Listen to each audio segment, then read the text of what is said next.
내가 참 무량합니다.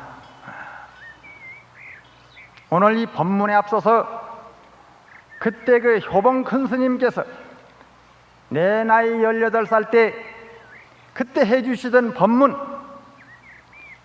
아무리 재탕이라고는 하지만은 훌륭하고 좋은 약은 한 번으로서는 너무 버리기가 아깝다. 내가 이 효봉 큰 스님이 만 42년 전에 법좌에 올라서 하신 법문을 내가 한번 재탕을 한번 하고 오늘 법문을 하겠다.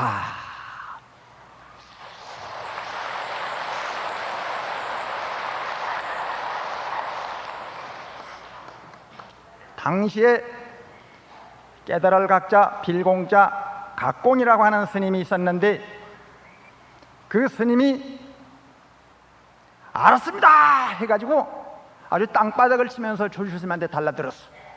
그래, 알았으면 다행이다, 가만히 있어라. 그러더니 법문 석상에서 우리 금당 선언에서는 결잔지 보름 만에 알았다는 수자가 있다. 각공이 일로 나오너라. 나왔습니다. 너 이름이 각공이지 각이 공했느냐 공을 각했느냐? 그는 갑자기 더듬더듬하니까 애쓴 것은 안다마는 입도지 초문이야. 그것 가지고서는 반딧불을 가지고서는 소매산을 태울 수 없느니라. 그 알았다는 생각을 지우고 백척간두에 진일보하라. 한 걸음을 더 백척간두에 나갈 줄 아는 그런 공부 힘을 길러라. 그 법문 끝이에요. 더 없어. 그 다음 법문, 팔권상 상봉에 사자새끼 3마리를 낳았다는데 들은 사람이 있느냐 본 사람이 있느냐? 아무도 말이 없거늘. 그래, 시집밥이 비싼데, 요즘 콩값도 비싼데 밥만 먹고 장만 없애고 그런 수자들만 모였단 말이냐? 그래, 이렇게 해도 사람이 없어? 도벌원인이라. 도가 사람을 멀리하느냐 사람이 도를 멀리하느냐? 이때 영수 스님이라고 하는 스님이 착하니 나타났어. 앞에 나타났어. 여하시 돈 있고 어떤 것이 돕니까? 그래 물으니까 탁 찍었어. 효봉 스님 찍었어. 어찌 늙음이 있으리까? 그러니까 효봉 스님께서 그래, 대종 스님의 밥값은 영수 자네가 낸단 말인가? 내고도 남습니다. 그러면 장값을 내라. 요즘 쌀값보다도 장값이 비싸다. 자, 덩어리에서 땀이 쭉쭉 납니다. 그 종사 스님의 법문은 비록 짤막하지만은 10년, 20년, 30년, 40년 세월이 흘러도 이 가슴과 머릿속에 사라질 수가 없습니다. 참으로 훌륭한 스님이었다 하는 생각이 들면서 참 옛 추억이 아름답고, 그래서 저는 오늘 차를 타고 와서 오자마자 금당 선원에 가가지고 그 선방 옛날 살던 데 가서 인사 올리고, 극락전 부처님께 가서 인사 올리고, 그리고 주지스님께 가서 차 한잔 얻어먹고 왔는데, 우리 주지 큰 스님 대단한 논리에 올시다. 주지로 부임한 지 한 달 만에 이 배꼬자 법회를 개설을 해가지고 오늘 내 추측으로 봤을 때 한 1500명 이상은 되는 것 같는데, 이렇게 엄청난 사부 대중을 운집을 하고 큰 스님들 100분을 모셔가지고 이 대법회를 한다고 하는 것. 큰 스님 한 분 움직이면은 5천 선신이 보호를 한다고 했거늘 100분 스님을 이 동화사에다가 모셔서 모든 조상들을 천도를 하고 여러 신도님들이 얻은 길을 뚫어주고 운을 열어주고 재앙을 물리치고 모든 업장을 소멸시키고 그렇게 해주시는데 우리 주지 큰 스님께 어찌 박수가 없느냐 이 말씀입니다.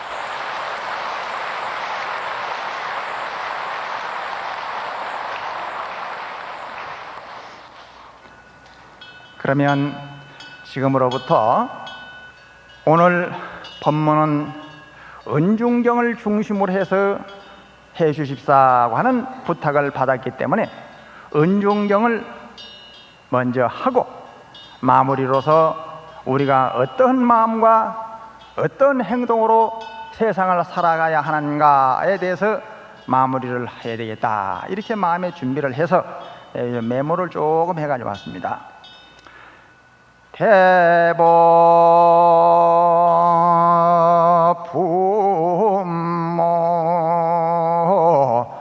은중경이로구나.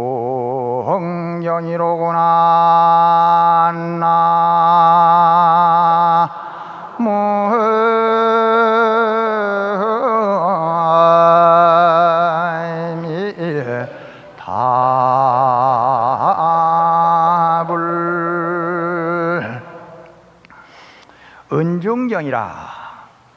은혜 은자, 무거울 중자, 가지가지의 은혜가 많은데 그 많고 많은 은혜 가운데에서 그 중에서도 정말 무겁고 큰 은혜가 있다. 그래서 이 경 이름을 은중경이다. 은혜라고 뭐 다 같은 은혜가 아니다. 사람이면 다 같은 사람이냐? 참으로 사람 중에서도 사람다운 사람이 있다 이 말씀이에요. 그러면 이 은중경이 어째서 이 은중경이 탄생이 됐느냐? 부처님이 길을 가시다가 뼈무더기를 보셨어. 사람이 죽은 뼈무더기를 보시더니만서도 그 뼈무더기에다가 넙죽하게 인사를 올렸습니다. 모든 제자들은 그 모습을 보고 전무후무한 일인지라 지금까지 해골바가지한테 절하는 모습이 없었고 오늘 처음으로 보는 일인지라 아란존자가 부처님께 질문을 했습니다. 세존이시여, 이 세상에서 가장 거룩하고 높은 어린이시여,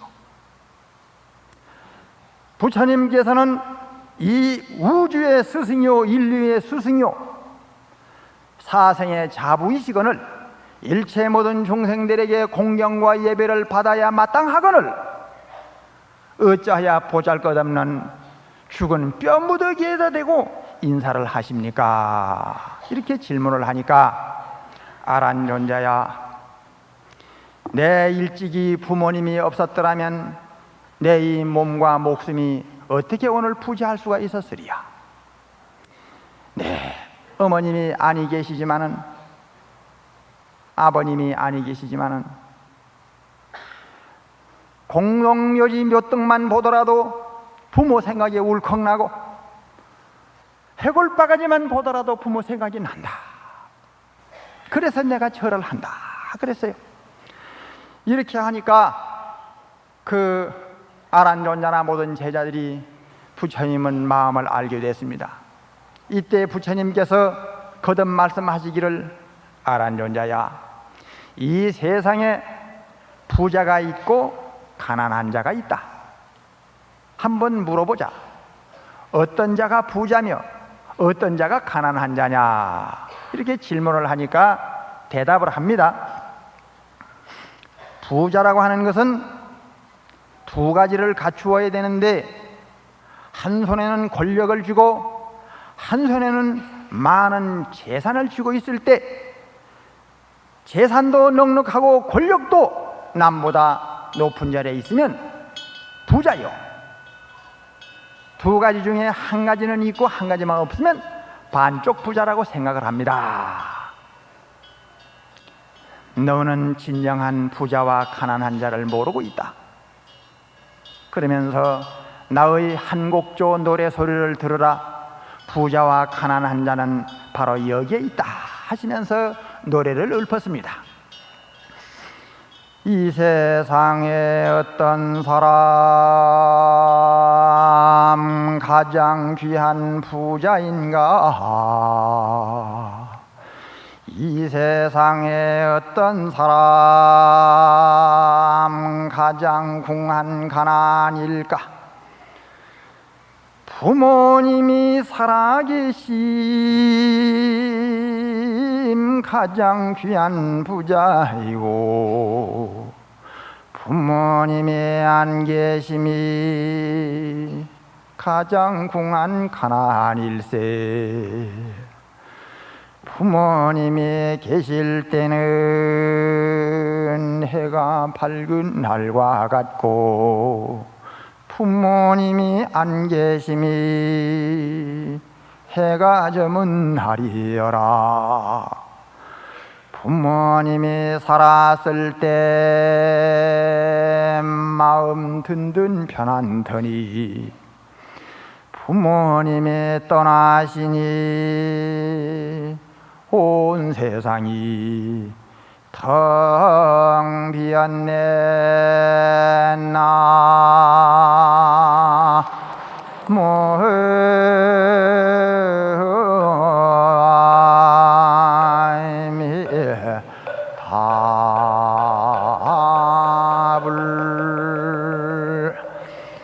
이때 아란존자가 부처님께 질문을 했습니다. 부처님, 한곡조 노래 소리를 듣고 나니 그렇습니다. 부처님 뜻이 어디 있는 줄을 이제 겨우 알 것 같습니다. 주고 또 주고 또 줘도 그 사랑의 물줄기는 말하지 아니하는 것은 바로 어머니 아버지이기 때문에 그 사랑을 더 이상 받을 수 없는 사람은 가난뱅이요, 두 분 중에 한 분만 계시면 반쪽 부자임을 저희들은 알겠습니다. 부처님, 부모님 은혜는 얼마나 됩니까?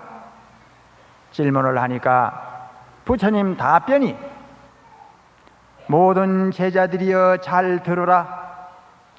내 비록 부처가 되었지만은 다른 대답은 내가 다 할 수 있는데 부모님 은혜가 얼마나 크냐 하는 대답은 하기가 어렵다 그랬어요.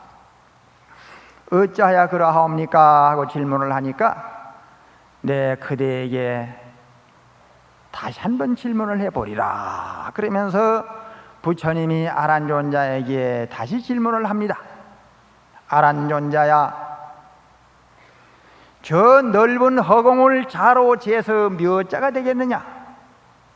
그러니 부처님, 넓은 허공을 어찌 다 잴 수가 있습니까? 도저히 대답을 못합니다. 부모님 은혜도 그와 같은 것이다. 아란존자야, 저 넓은 땅덩어리를 삽으로 떠서 몇 삽이 되겠지? 도저히 많은 땅을 삽으로 잴 수 없습니다. 헤아릴 수가 없습니다. 부모님 은혜도 그와 같은 것이다. 아란존자야, 저 넓고 깊은 바닷물을 컵으로 떠서 몇 컵이 되겠지? 부처님, 그 넓고 깊은 바닷물을 어찌 컵으로 측량하오리까? 도저히 대답할 수가 없습니다. 부모님의 은혜도 마치 그와 같은 것이다 그랬어요. 이때 아란존자가 부처님께 간청을 합니다. 부처님, 그렇다면은 오늘 부처님의 뜻과 그 말씀을 저희들만 듣기에는 너무 아깝습니다. 저희 후배와 앞으로 자라나는 모든 중생들을 위해 가지고 역사에 기록하고자 하오니 부모의 은혜를 소상히 말씀해 주옵소서 하고 간청을 하니까 부처님께서 하시는 말씀이, 네, 비록 말하기는 어렵지만은 생각나는 대로 대략 설명을 해버리니 그대들은 명심히 듣고 부모에게 불효하는 일이 없도록 하라 하시면서 해놓으신 이 경이 대보부모 은중경 10중 대언이다 이거예요. 그래 부처님 그때 말씀을 한번 들어봅시다. 이 세상에 사람으로 태어난 자는 부모의 10가지 은혜를 입지 아니한 자가 없나니 10달 동안을 뱃속에 품어 고생하실 적에 높은 데 올라갈 때 숨이 차고 시름시름 앓고 누워서 10달 동안 고통을 겪으셨으니 이 은혜를 회탐수하오니요. 어린 아기를 순산하실 적에 죽도록 아픈 고통을 참아내시니 임산수고은이요. 진 자리 마른 자리를 골라가면서 마르고 따뜻한데 아기를 누이시고 축축하고 더러운데 어머니가 누워 계셨으니 회근 취습은요.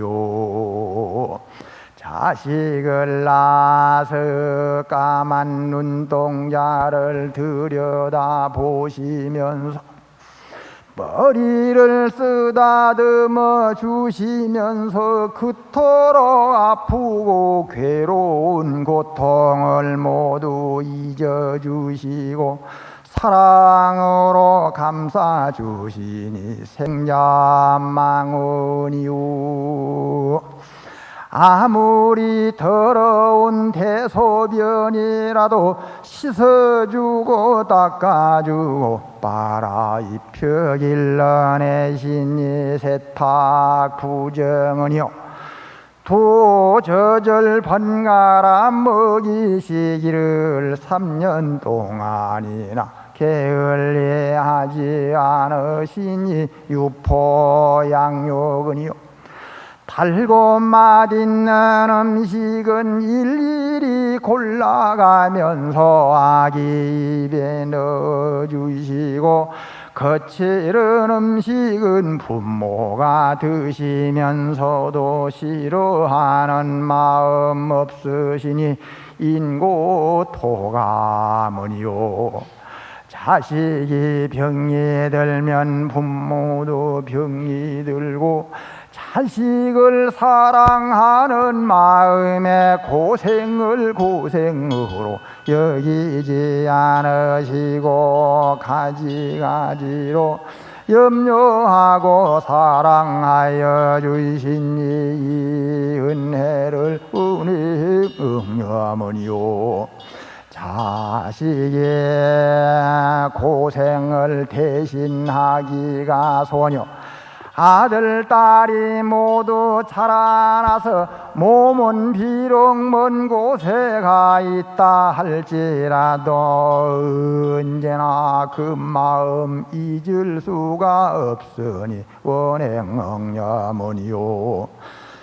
이 세상을 마칠 때가 된다 할지라도 자식을 사랑하는 그 마음으로 명산대천에 불 밝히고 수명장수를 빌다가 북망상천 황천의 길을 뜨시니 구경연미해는이니라.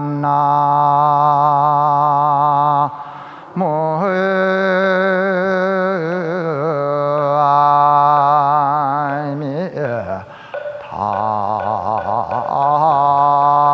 답을 모든 제자들이여 들어라. 이렇게 부모님은 자식을 위해서 염려하고 사랑하고 아들, 딸 때문에 고생하고 걱정하고 근심하고 이렇게 한평생 사랑해 주건만은 말세가 될수록 세월이 흐를수록 인심은 고약하고 성질이 포악해서 불효하는 자식이 세월이 흐를수록 많이 생겨날 것이다. 이 세상에 불효 막대한 자식이 있나니 부모를 향하여 눈을 부릅뜨고 큰 소리를 치는 자도 있으며 부모가 나이가 많아 늙고 병들게 되면 외로운 방에 거처하게 만들되 방이 춥고 배고픈 시정을 앓은 채도 아니하며 오고 가면서도 인사를 제대로 하지를 아니하는지라. 자기의 처자식은 귀한 줄 알면서도 자기를 낳아서 길러주신 부모에게는 뜻이 멀도다. 부모는 병이 들어 시름시름 앓다가 생각하기를 나는 전 세상에 무슨 죄가 많아서 저러한 불효 자식을 두었던고 눈물과 한숨으로 세월을 보내다가 돌아가시게 하는 불효한 자식도 있으며 또한 이 세상에 불효 막대한 며느리가 있나니 있는 말 없는 말 시부모의 흉허물을 남편에게 일러 바쳐서 남편만 소중한 줄 알았지 남편을 낳아준 부모가 소중한 줄을 모르고 이간질을 하여 자기 남편으로 하여금 시부모에게 불효하게 만드는 며느리도 있으며 이 세상에 불효 막대한 딸 자식이 있나니 시집을 가기 전에는 그렇게 착하고 얌전하던 것이 공부시키고 잘 길러내고 난 뒤에 남편을 따라 살림을 하면서부터는 점점 부모에게는 뜻이 멀고 어쩌다가 친정에 찾아오게 되면 하나라도 뜯어다가 자기 집 살림에 보태는 일에는 체면도 염치도 없이 욕심을 부리면서도 부모에게 봉양하는 일에는 돈만 아깝게 생각하도다.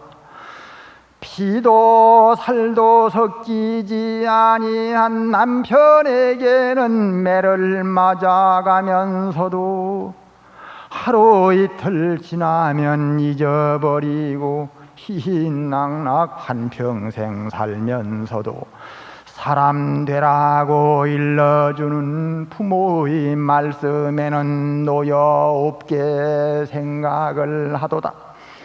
부모가 병이 들어 멀리 떨어져 살더라도 소식조차 자주 올리지 아니하여 부모가 걱정 근심하게 만들기도 하고 병이 들어 이시저시 죽음의 문턱에 있을 적에 사랑하는 딸의 얼굴을 보고 싶어 하는 것이 목마를 적에 물을 찾듯 찾는 것은 냉수여 부르는 것은 딸의 이름이라.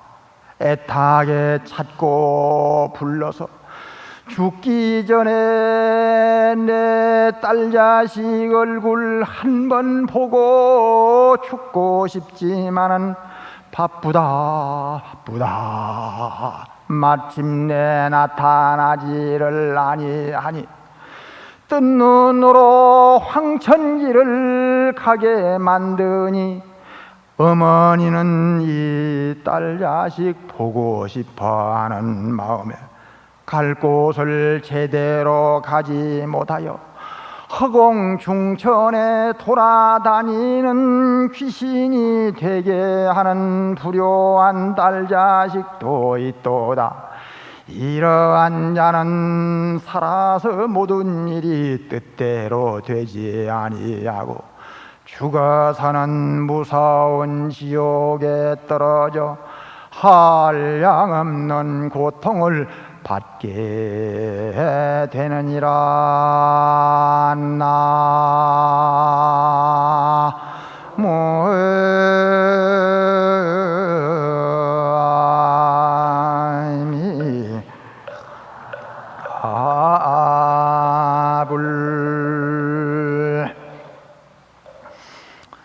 이런 법문을 부처님께서 했습니다.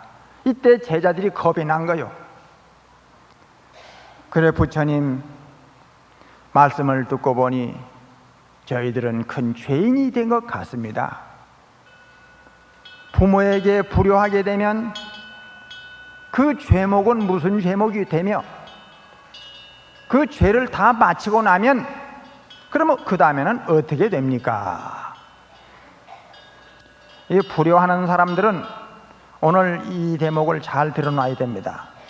우리가 어디를 가더라도 자기 갈 곳 아파트 호실이나 잘 알아놔야 될 거 아닙니까? 부모에게 불효했으면 내가 들어갈 지옥 이름이라도 잘 알아놔야 돼. 내가 오늘 가르쳐 줄 테니까. 부모에게 불효한 자는 그 지옥 이름이 대무간 아비지옥이다. 다른 지옥들은 뭐 끓는 물에 튀기기도 하고 독사에 집어 던지기도 하고 칼산에 집어 던지면 찔리는 순간은 아프지만은 꼭 조금 멈추는 시간이 있는데 무간 아비지옥에는 무간이야. 무간. 고통을 멈추는 사이가 없어. 무간지옥이야. 대무간 아비지옥에 떨어지게 되고 그 무간 아비지옥에 들어가서 수천만 년 동안을 고통을 받다가 그 죄가 다 없어지고 난 뒤에는 인도 환생을 하는데 사람 몸으로 받게 되면 그냥 받는 게 아니라 두 가지 선물을 받아서 그 팔자를 가지고 태어난다. 그럼 또 그 무슨 선물이냐? 그 선물도 잘 들어놔야 돼요. 첫째는 자기가 자식을 낳으면 불효자가 나. 전생에 불효한 사람은 지가 자식을 낳으면 불효자를 낳도록 돼 있어. 불효자가 아무나 되는 게 아닙니다. 아이가 잘못된 게 아니에요. 자기가 전생에 불효해 놓으니까 자식이 불효자가 된 거예요. 또 하나 선물이 하나 있는데 사람으로 태어난다 하더라도 조실부모 해가지고 아이 부모가 어렸을 때 아예 그냥 없어져 버려요. 부모에게 불효한 사람은 부모 필요 없단 말이에요. 그 부모가 없어져 버리는 거라. 참이 대단합니다. 오늘 여러분들 이 백고자 법문이 있지만 이 은중경 법문이야말로 참으로 최고 중요한 법문이고 여러분들 대무간 아비지옥 지옥문을 딱 닫게 만들고 인간 천상 극락으로 인도하는 법문인데 이게 중간 박수가 왜 없느냐 이 말씀입니다. 그만.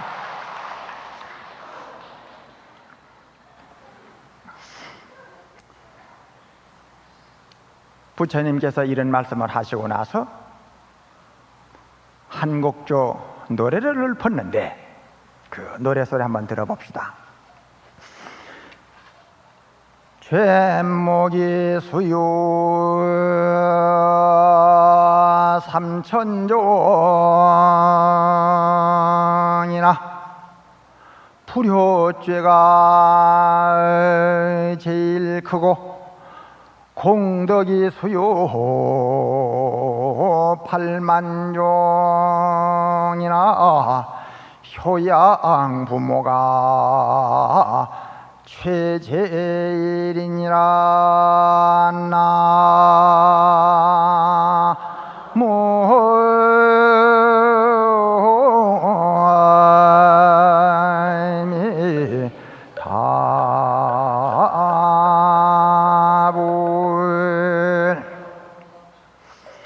죄목이 3,000가지가 넘는다고 하지만은 그 많고 많은 죄목 가운데 최고 큰 죄목이 무슨 죄목이냐? 사람을 죽였다, 도둑질을 했다, 뭐 사음 간음을 했다, 뭘 따구를 때렸다, 뭘 했다. 불효죄에 되면은 그 죄는 적다 말이에요.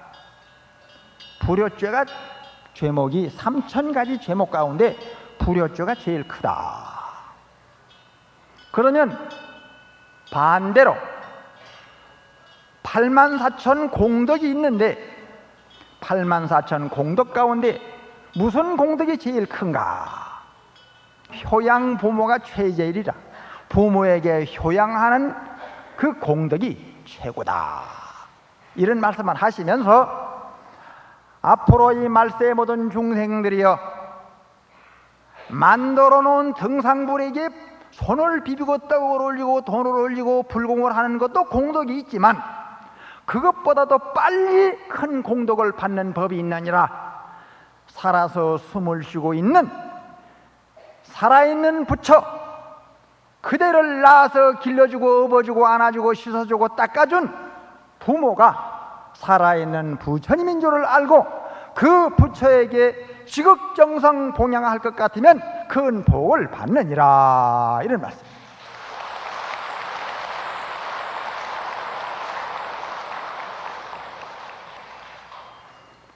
그러면 부처님 그 지중한 부모님의 은혜를 보답을 하려면 어떻게 하면 그 은혜를 보답할 수가 있겠습니까? 질문을 합니다.